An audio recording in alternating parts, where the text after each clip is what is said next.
Sejam bem-vindos ao nosso novo canal Tradição Lotus Negro. Eu me chamo Soracena e no vídeo de hoje nós vamos tratar de um tema. Muitas pessoas me trazem dúvidas a respeito de como quebrar uma maldição ancestral. Eu vou estar utilizando o meu exemplo como referência para passar para vocês algumas orientações de o que vocês podem estar fazendo de forma simples em casa para realizar um tratamento, uma cura através da ancestralidade de vocês. As coisas assim aconteceram na minha vida que fizeram com que eu observasse que existia algum tipo de maldição ancestral ligada à minha família, E eu tive que fazer muitos trabalhos, muitos mesmo.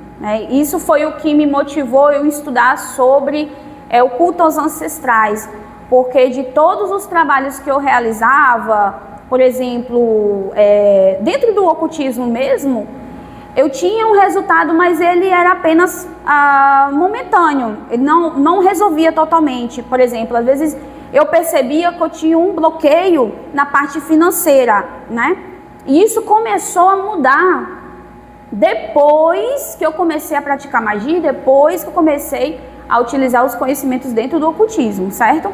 Mas eu sempre via que tinha alguma coisa que entravava a questão financeira, não só a minha, mas também ligada à questão da minha família. E as coisas não eram piores, porque eu tive sorte de nascer em um lar que eu tinha ali um meio bastante espiritual. Apesar de ser ligado à religião católica, minha avó, ela era muito devota, ela era rezadeira e ela fazia orações constantemente. Eu identifiquei que isso era uma forma também de estar embarreirando com que determinadas coisas pudessem progredir ou acontecer.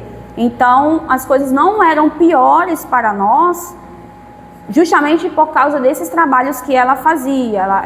Ela fazia orações para as almas, tinha assim uma rotina espiritual muito assídua. A avó rezava rosário todo dia, rezava terço para os ancestrais, rezava terço para as almas. Então, ela tinha ali uma espiritualidade muito forte e uma fé muito grande. Então ela sempre estava trabalhando da forma dela, como ela aprendeu, a estar levando cura para os seus ancestrais, E foi isso que embarreirou com que muita coisa acontecesse, porque quando eu comecei a ver, depois, não naquela época eu não tinha esse entendimento, como é que outras pessoas da família da minha avó passavam por determinadas situações, assim, financeiras bem difíceis, e inclusive essas pessoas, algumas delas, perderam até a casa para, enfim, não tem como eu falar aqui, mas a casa foi invadida por pessoas que queriam usufruir de substâncias ilícitas, vamos dizer assim, entendeu? Sempre tinha alguma coisa ligada à questão de perda, perder o imóvel, ou perder trabalho, ou, enfim, assim, de repente. Então, era uma coisa que era um padrão, sabe? E isso se passava também para os seus descendentes. Então, eram pessoas que ou desenvolviam algum tipo de vício, e essas pessoas acabavam gastando todo o dinheiro e acabavam se endividando, então ficando na situação de miséria praticamente. Isso que eu identifiquei em algumas pessoas da família por parte da minha avó. E quando se trata da questão de maldição ancestral, por isso que é importante estar tentando buscar a origem, onde tudo começou, de onde que veio aquele problema, aquela maldição, certo? Então, a nossa maldição estava ligada à questão financeira. E eu vou explicar para vocês como que minha avó, ela acabou descobrindo isso, mesmo sem saber. Então, essa maldição, ela atingia, como se fosse uma doença, é algo que é contagioso, então passa para os descendentes. Então, por exemplo, aí da minha avó ia para minha mãe, da minha mãe ia para os filhos, para nós, e assim por diante. Enquanto você não quebra essa maldição, aquilo continua contagiando outras pessoas. que possui ligação ali com aqueles descendentes, né, com aquela linhagem. Então, minha avó me contou que a nossa família era extremamente rica. Então, minha tataravó era filha de coronel. E, assim, eles tinham muitas terras. Na verdade, eles eram donos praticamente de uma cidade inteira, que era a cidade de Santa Cruz, lá do Rio Grande do Norte. E essa família dela, né, na verdade era a mãe do meu bisavô, né, que é minha tataravó, ela era herdeira de uma boa parte, né, daquela cidade, assim como os seus irmãos e primos que vieram de lá. Só que o que aconteceu? A minha tataravó, ela foi casar muito velha. Ela já tinha mais de 40 anos e para aquele tempo é uma pessoa que realmente já está no limite de ter filhos. Por isso ela só pôde conceber um filho, que foi o meu bisavô. E aí, né, ela teve inclusive que casar às pressas, né, porque os irmãos estavam vendendo todas as terras, né? O pai dela faleceu e naquela época era o homem que tomava conta do dinheiro, todo o patrimônio da família.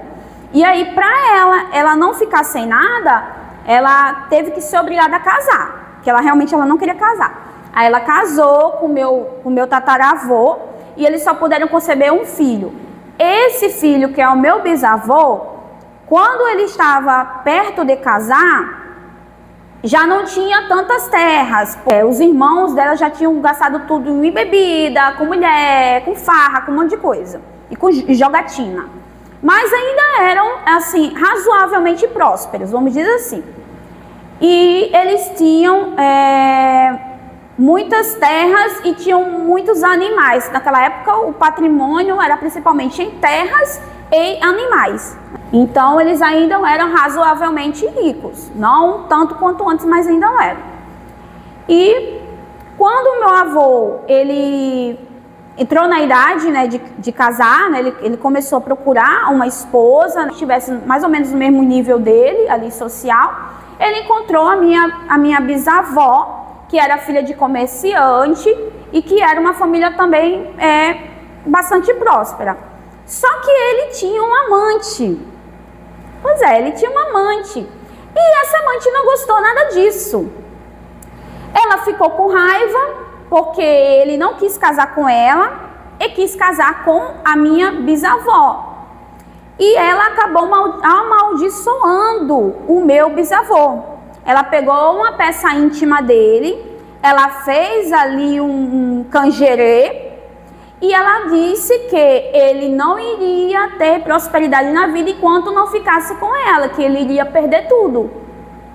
E ele repreendeu ela, né? Disse que ele tinha fé em Jesus, em Nossa Senhora, e que nada ia acontecer com ele. Porém,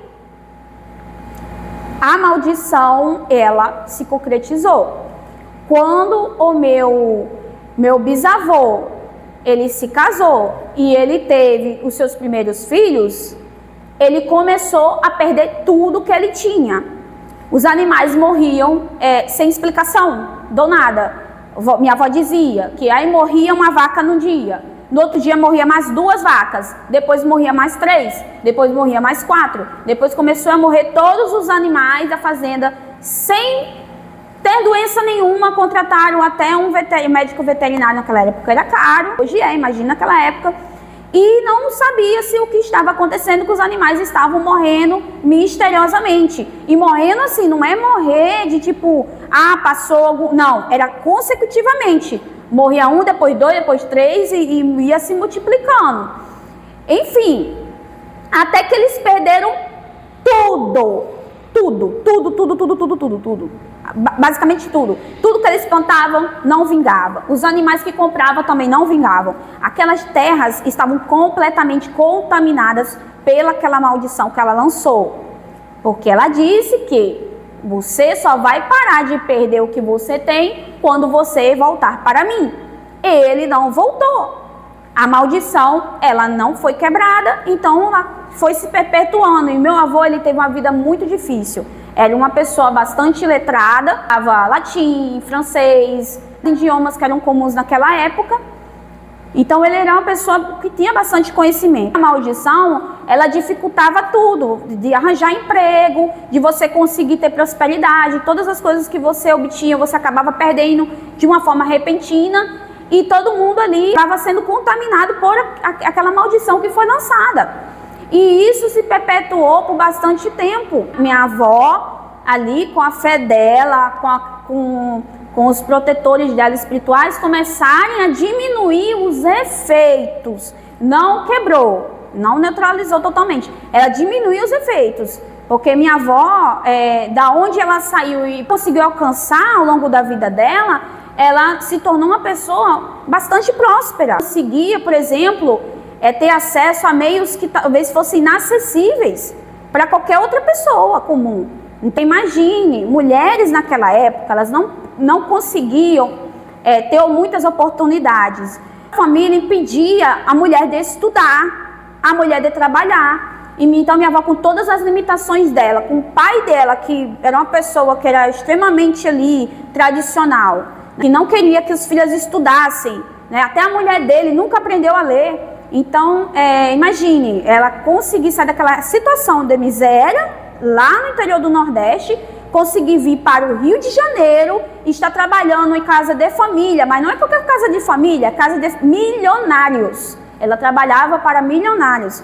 Ela começou como empregada doméstica e conseguiu chegar até governanta da casa. Pessoa de extrema confiança, tá? Extrema confiança dessas famílias ricas. E ela teve contato. Então ela não tinha como ter uma outra profissão. Ela tinha que realmente trabalhar para casa de família, e até que, assim, das pessoas que trabalhavam em casa de família, ela ganhava razoavelmente bem. Então, ela conseguiu, da forma dela, neutralizar uma parte dos efeitos dessa maldição. Mas não é porque ela conseguiu que outros conseguiram, porque teve outras pessoas da família da minha avó que até hoje passam muita dificuldade financeira. Eu remeto isso à questão dessa maldição. Voltando agora mais para recentemente, eu comecei a estudar magia, eu vi que tinha algumas coisas que aconteciam comigo que não tinha muita explicação. Sabe quando você tem ali tudo para dar certo, no final acaba acontecendo alguma coisa e dá errado? Então, comigo acontecia isso muitas vezes. E tipo assim, de coisas absurdas. E aí eu comecei a buscar na magia uma solução para reverter isso. Fiz todo tipo de trabalho para quebrar essa maldição ligada ao nosso financeiro. Todo tipo de trabalho que vocês podem imaginar, tá? Mas o que eu vi que realmente dava um resultado mais forte e algo mais definitivo foi o culto aos ancestrais. Esse culto aos ancestrais eu realizo até hoje. É algo que, assim, traz resultados imediatos praticamente. Então é uma coisa que, se você está sofrendo hoje, se você fizer hoje, amanhã você vai ter melhora. Eu estou falando com plena convicção, porque foi o que eu vi que deu resultado mesmo, e de forma definitiva. É o que eu vou passar aqui para vocês, algumas orientações básicas para que vocês possam estar fazendo aí também. Então, eu comecei a estudar o culto aos ancestrais através do Voodoo, porque ele é mais simples e porque não requer que você seja iniciado em alguma coisa. Entendeu? Então, qualquer pessoa pode realizar, qualquer pessoa pode estar fazendo em casa. Precisa de intermediários para isso.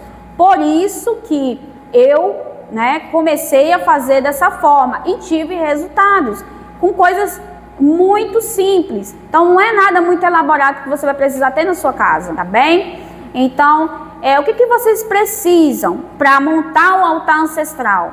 Os seus ancestrais, você vai colocar a imagem dos seus ancestrais falecidos. Não junte os vivos com os mortos. Só coloque ancestral falecido, tá? Você vai colocar a imagem dos seus ancestrais falecidos, a imagem que você tiver, tá? Vai botar no porta-retrato. Você vai colocar sobre uma superfície qualquer, pode ser uma mesa, pode ser uma escrivaninha, pode ser uma estante, aonde você preferir. Você vai colocar ali copo com água, uma vela branca, pode ser vela de 7 dias, e vai colocar um incenso. Pronto. É isso que você vai precisar a princípio. As fotos dos seus ancestrais, se tiver alguma... eu tenho uma peça que está ligada, que eu herdei, uma joia, um anel que eu herdei de um antepassado meu. Posso botar? Pode. Isso vai ajudar bastante você estar se conectando com ele. Se tiver roupa, se tiver anel, se tiver qualquer coisa que esteja ligada, se é um livro que você herdou, coloque no seu altar ancestral. Então, tudo que remeta à sua ancestralidade, você vai colocar no seu altar ancestral. Não tem importância se você não conhece seus ancestrais, como eu falei, coloque uma coisa que remeta à sua ancestralidade. Só pode ter ancestral se conhecer os ancestrais ou se tiver foto deles. Não. Na sua mente você se conecta com os seus ancestrais. Tá bem? Então, não precisa nada além disso. E os itens básicos do altar, né? Como eu falei, o copo com água, a vela, um incenso. Pode ofertar alimentos para os seus ancestrais se você quiser. Por exemplo, pães, bolos, tudo que a gente gosta, os nossos ancestrais vão gostar também. Se você conhece qual era o prato preferido do seu ancestral, você pode botar no altar também. Ele gostava muito de comer pizza. Posso colocar? Pode. Era o prato preferido dele, então ele vai se conectar com você mais facilmente. Ele gostava de fumar charuto. Coloque um charuto no altar para o seu ancestral. Se ele gostava de uísque, coloque um copo de uísque no seu altar ancestral. Então você vai colocar alimentos e bebidas aos quais você sente que tem conexão com os seus ancestrais. Os meus ancestrais, eles não bebiam. Não coloque bebida alcoólica. Se os seus ancestrais não comiam carne, não coloque carne no seu altar ancestral. O altar é para eles, então você vai colocar as coisas que agradam os seus ancestrais. A questão assim de oferta que você vai fazer é livre. Então vai depender muito ali do que você sente que vai estar te conectando mais com os seus ancestrais. Os pratos preferidos deles, gostavam quando eram vivos e eles vão gostar do outro lado também. Eu me comunico com os meus ancestrais. Você vai se comunicar de forma sincera, através de uma oração, através de uma conversa. Você pode escrever num papel, por exemplo, ali, uma mensagem para os seus ancestrais, colocar embaixo da vela que está no altar. Tudo isso são formas de comunicação. Não vão responder imediatamente, porque imagine uma pessoa que está lá do outro lado, se você nunca falou com essa pessoa, ela vai demorar a te responder. Então você vai ter que insistir mais um pouco, vão ter ancestrais que eles vão se aproximar de você mais rapidamente e vão ter outros que vão demorar. Isso vai da natureza de cada um, eles não vão mudar porque estão do outro lado não. Continuar sendo quem eles sempre foram, lá do outro lado. Então você conhecia o seu avô, você sabe como ele é, com a personalidade dele, se ele era ranzinza, se ele não era, se era uma pessoa fácil de lidar, se ele não era, ele vai continuar sendo do mesmo jeito. E é isso. Aproximar dos seus ancestrais através de uma conversa sincera com eles. Peça perdão, envie cura. Tem quem diga que não pode acender vela para os ancestrais dentro de casa, mas dentro do a gente faz isso, tá? Porque a gente não está evocando nada, você não vai evocar nada. Vai estar honrando a memória do seu ancestral falecido. Não é necromancia, é veneração ancestral. Então você vai fazer as ofertas, você vai fazer suas orações e depois você vai encerrar, né, pedindo para que seus ancestrais possam estar em paz do outro lado. Então é uma coisa extremamente simples, não tem nada muito elaborado, nada muito difícil. E sim, traz resultados, vai fazer com que você consiga sim levar cura para os seus ancestrais. Mas e uma maldição, como é que eu faço?